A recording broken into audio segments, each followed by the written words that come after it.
हर चुनाव से पहले सारी पार्टियां अपना अपना घोषणा पत्र जारी करती हैं। जनता को लुभाने के लिए अनेक वादे करती हैं, अनेक घोषणाएं करती हैं।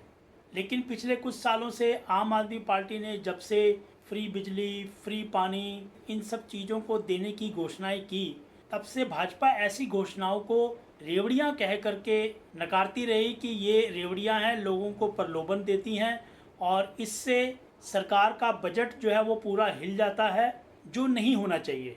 विभिन्न हाई कोर्ट और सुप्रीम कोर्ट में भी ऐसी फ्री में चीज़ों को बांटने पर रोक लगाने के लिए याचिकाएं लगाई गई, जिस पर सुप्रीम कोर्ट और हाई कोर्ट्स ने चिंता भी जाहिर की।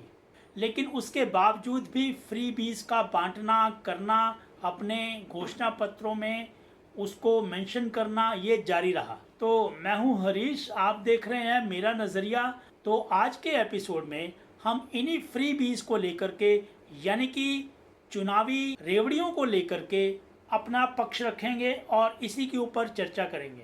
ताज़ा 2 विधानसभा के इलेक्शन हो रहे हैं, जम्मू एंड कश्मीर और हरियाणा के। तो आज के एपिसोड में हम देखते हैं कि हरियाणा के चुनावों के लिए किस किस पार्टी में क्या क्या घोषणाएं की हैं और उन घोषणाओं के, यानी कि उन चुनावी रेवड़ियों में क्या क्या प्रस्तुत किया गया है और विभिन्न पार्टियों की चुनावी रेवड़ियां जनता के लिए कितनी मीठी हैं और किस पार्टी की कितनी मीठी रेवड़ियां हैं।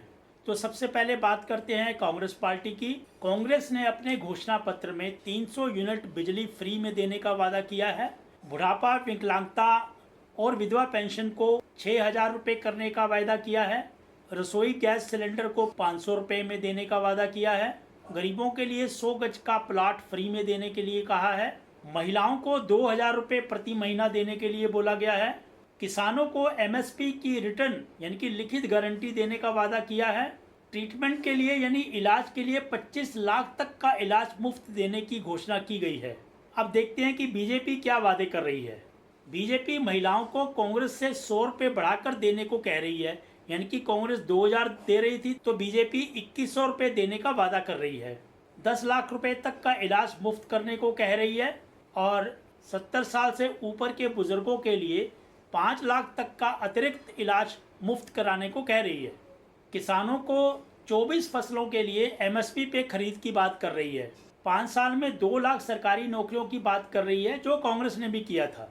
ओबीसी और एससी वर्ग के विद्यार्थियों के लिए इंजीनियरिंग और मेडिकल की पढ़ाई को फ्री करने की बात कर रही है, यानी कि पूरी स्कॉलरशिप देने की बात कर रही है।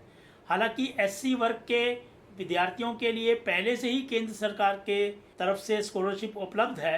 अब इसमें ओबीसी को भी हरियाणा सरकार शामिल कर रही है और उसमें आय की क्या सीमा रखी जाएगी, ये अभी देखना बाकी है। ग्रामीण इलाकों की लड़कियों को कॉलेज जाने के लिए फ्री में स्कूटी देने की घोषणा की गई है। अग्निवीरों को हरियाणा में जॉब की गारंटी देने का भी वादा किया गया है। ओबीसी वर्ग को 25 लाख तक का एंटरप्रेन्योरशिप, यानी कि व्यापार के लिए बिना गारंटी का लोन देने की भी बात कही गई है।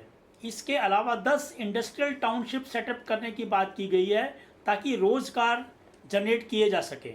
अब भाजपा की ये सब रेवड़ियां हैं या नहीं है, ये तो जनता को ही तय करना है और आपको ही तय करना है। भाजपा और कांग्रेस के अलावा आम आदमी पार्टी, इंडियन नेशनल लोकदल और जेजेपी, ये भी पार्टियां हैं मैदान में। तो आम आदमी पार्टी की तरफ से दिल्ली की तर्ज पर फ्री और अच्छी शिक्षा, फ्री और 24 घंटे बिजली, महिलाओं को 1,000 रुपये और नौजवानों को जॉब की व्यवस्था करने की बात कही गई है। उधर Indian national Lokdal Bahujan Samaj party के साथ गठबंधन में है और इन्होंने एमएसपी की गारंटी देने का वादा किया है, घरों में सब्सिडी देने का वादा किया है, गैस सिलेंडर में सब्सिडी देने का वादा किया है और नौकरियां देने का वादा किया है।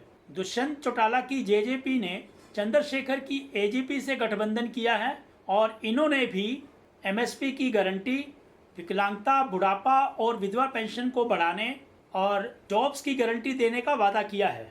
तो ये मुख्य पार्टियों की गारंटियां हैं, उनके घोषणा पत्र में प्रलोभन है जो कि जनता को दिए जा रहे हैं और इसमें अधिकतर प्रलोभन ऐसे हैं जिसके लिए बजटरी एलोकेशन, यानी कि वो घोषणाएं कैसे पूरी होंगी, इसका क्या प्रावधान किया गया है, इसका उनके मैनिफेस्टो में कोई भी जिक्र नहीं है चाहे वो कांग्रेस पार्टी हो, बीजेपी हो, आम आदमी पार्टी हो या कोई भी पार्टी हो। हालांकि सुप्रीम कोर्ट की तरफ से यह भी निर्देश है कि अपने घोषणा पत्र में घोषणाओं के साथ साथ पार्टियों को यह भी रखना पड़ेगा कि वह घोषणाएं पूरी कैसे होंगी, जबकि इसका पालन किसी भी पार्टी ने नहीं किया है।